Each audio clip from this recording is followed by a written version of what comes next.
Hello student, स्वागत है आपका एक बार फिर इस क्लास में, जिसमें आप पढ़ने वाले हैं क्लास 4 की संस्कृत। इसका चैप्टर पढ़ने वाले अंतिम षोडश पाठ है, अर्थात 16वां पाठ, जिसका नाम है न कोअप तुच्छम। कोई भी छोटा नहीं है। न कोअप तुच्छम मतलब कोई भी छोटा नहीं है। ठीक, तो इससे भी हमें एक सीख मिलेगी कि हम एक दूसरे को छोटा बड़ा समझते रहते हैं, तो वो भी आपका भ्रम इस पाठ को पढ़ करके, इस कहानी को पढ़ करके निकल जाएगा। तो शुरू करते हैं 16 चैप्टर और इस किताब का अंतिम चैप्टर। यहाँ लिखा हुआ, एकदा बने एक गजा पिपील का चा मिलता। बने मीन्स बन में, षष्ठी विभक्ति, सप्तमी विभक्ति, एक वचन। एकदा मीन्स एक बार, बने मीन्स बन में, एक गजा मीन्स हाथी, पिपीलिका मीन्स चींटी होती है, चा मिलता। एक बार एक बन में हाथी और चींटी मिले। आगे क्या होता, रे पिपील के, तो हाथी क्या कहता चींटी से, ए चींटी, मम मार्गात दूरी भव अन्यथा अयम त्वा मर्दश्यामी। अर्थात वो क्या कह रहा है कि मम मार्गात दूरी भव, मेरे रास्ते से दूर रहो।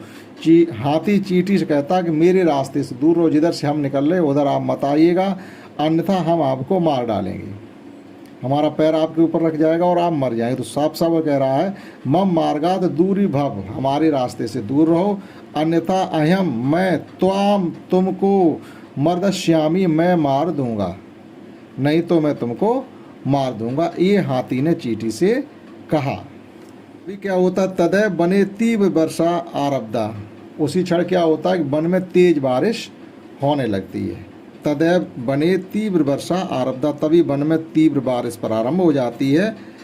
गजा पिपीलिका चा एकस्या गुहायाम प्रविष्टा।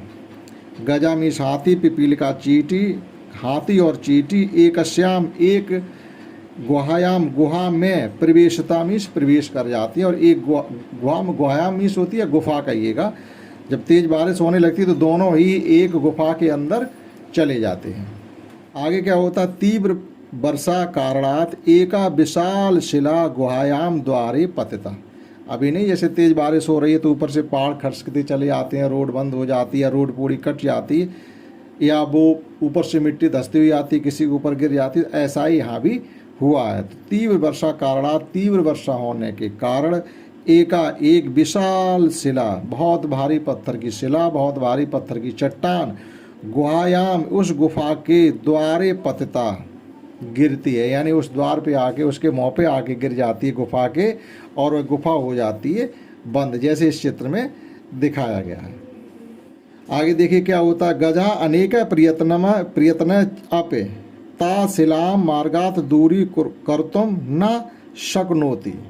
अब इसका मतलब क्या हुआ कि गजा अनेक प्रयत्न अप, उसने बहुत से प्रयास किए, हाथी ने उस शिला को हटाने के लिए बहुत प्रयास किए। देखो अंदर से शिला हटा रहा धक्का मार मार के, लेकिन वो ऐसी फंस गई है कि हाथी की हटाई भी नहीं हट रही है।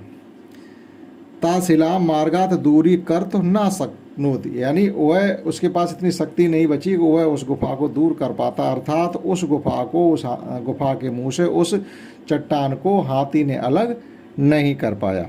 आगे क्या हुआ कि पिपील का लघु आकार कारणेन बहिगंतुम समर्था भवत। अब हुआ क्या, चींटी तो छोटी थी, अब इतनी तो संध उसके अंदर रही जाती है, ये फिक्स तो नहीं सिला बैठ पाई होगी, कहीं थोड़ी दरार भी रह जाएगी तो चींटी तो उससे निकलने में समर्थ होगी। तो वही लिखा हुआ, पिपील का लघु आकार कारणेन, चींटी का आकार छोटा था, वह मीन्स बाहर गत्तुम सर्वथा समर्था भवत, तो वह बाहर निकलने में समर्थ हो गई। चींटी तो बाहर निकलने में समर्थ हो गई और चींटी गुफा से बाहर निकल गई।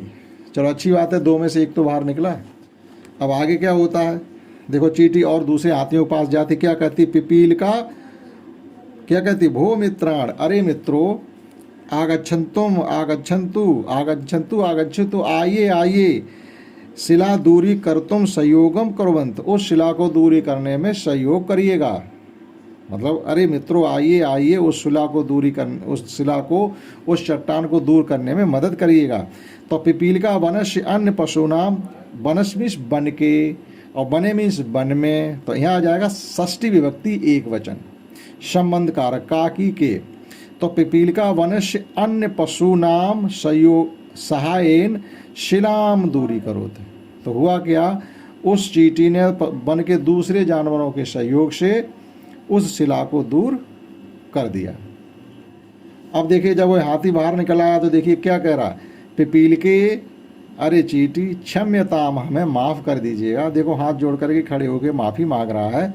संसारे अकारणेन कोअपि न तुच्छम, संसार में अकारण ही कोई भी छोटा और बड़ा नहीं है, न श्रेष्ठ, न छोटा है न बड़ा है। सर्वे समाना भवति, सभी जीव जंतु समान है, क्योंकि सबकी अपनी अपनी जगह पर ज़रूरत पड़ती है और सबकी अपनी अपनी जगह पर सामर्थ्य होती है। तो ये चैप्टर 16 भी हमने आपको कंप्लीट पढ़ा दिया। आप समझते हैं इसकी एक्सरसाइज। तो यहाँ पर कुछ वर्ड मीनिंग है। पिपील का चींटी होती, मर्दश्यामी रौन दूंगा मार दूंगा, शिला होता पत्थर, बही गंतो मीन्स बाहर जाने के लिए, साइन मीन्स सहायता से थी। ये वर्ड मीनिंग शुरुआत में ही मैंने बताया चैप्टर में भी। अब देखिएगा फर्स्ट एक्सरसाइज का क्वेश्चन। तो यहाँ भी ये एक पदेन उत्तरते, यानी एक पद में आपको उत्तर लिखने। बहुत डिटेल में कोई भी पूरी एक्सरसाइज में पूरी किताब में कुछ भी नहीं लिखना था हमको, और उसकी कॉपी भी नहीं बनानी है आपको, इसी पे करना सब। वो संस्कृत की कोई अलग से कॉपी नहीं बनानी है। गजा पिपील का चा कोत्र मिलता, गज और हाथी कहाँ मिले, मार्ग में, रास्ते में। मार्गे मीन्स रास्ते में। बने का आरब्धा भवत, वन में क्या प्रारंभ हो गया था, हम लिखेंगे तीव्र वर्षा। के समाना संत, सर्वे समाना संत, कौन समान है, सभी समान है। कुत्र कोअपि च तुच्छम न च श्रेष्ठ, कोई भी तुच्छ नहीं है। कुत्र मतलब कहाँ, कोई भी छोटा और कोई भी बड़ा नहीं। इस संसार में, संसारे अकारण, ना तो कोई छोटा और ना ही कोई बड़ा है। उसका छोटा होने का कुछ कारण है और दूसरे का बड़ा होने का भी कुछ कारण है। पाठम आधृत्य वाक्यान पूर्यत, जो पाठ के आधे आधे वाक्य दिए गए उनको हमें पूरा करना है। एदा मीन्स जैसे एक उन्होंने करके दिखाया। बने एक गजा एका पिपील का चा मिलता है। वन में एक हाथी और एका, ये स्त्रीलिंग के लिए एका आएगा और एक है पुरुष के लिए आएगा, तो वही लिखा हुआ बने एका गजा एका पिपील का चा मिलता। वन में एक हाथी और एक चींटी मिलते हैं। तीव्र वर्षा कारणात एका विशाल शिला गुहायाम द्वारे अपतत, तीव्र वर्षा के कारण गुफा के मुंह पर एक बड़ी सी चट्टान आके रुक जाती है। पिपील का लव आकार कारणेन बही गंतुम समर्था भवत, चींटी का छोटा आकार होने की वजह से वह उस गुफा से बाहर निकलने में समर्थ हो जाती है, निकल पाती है। संसारे कोअपि च तुच्छम न च श्रेष्ठ, सर्वे समानाम भवन, संसार में ना कोई छोटा ना कोई बड़ा है, सभी अपनी अपनी जगह पर समान हैं। अंतिम क्वेश्चन है विपरीतार्थक पदेन सह मिलियत, विलोम शब्दों का हमें यहाँ पर मिलान करना। शीघ्रम का हो जाएगा मंदम, और बह मीन्स बाहर होता है तो अह अंत मीन्स अंदर होता है। समर्था और असमर्था, कोई काम करने में समर्थ है कोई असमर्थ है। तुच्छ छोटा होता है, श्रेष्ठ बड़ा होता है या अधिक बलशाली होता है। तो इस प्रकार से कंप्लीटली ये बुक हमने आपको विद एक्सरसाइज पढ़ाने की कोशिश की है। आशा करता हूँ आपने समझ पाई होगी, और सभी चैप्टर्स की लिंक आपको इस वीडियो के डिस्क्रिप्शन बॉक्स में मिल जाएंगी। अगर आपने कोई नहीं देखा है, आपको सर्च करने में दिक्कत आती है, तो आप वहाँ से उसको देख सकते हैं। इसी के साथ जय हिंद जय भारत।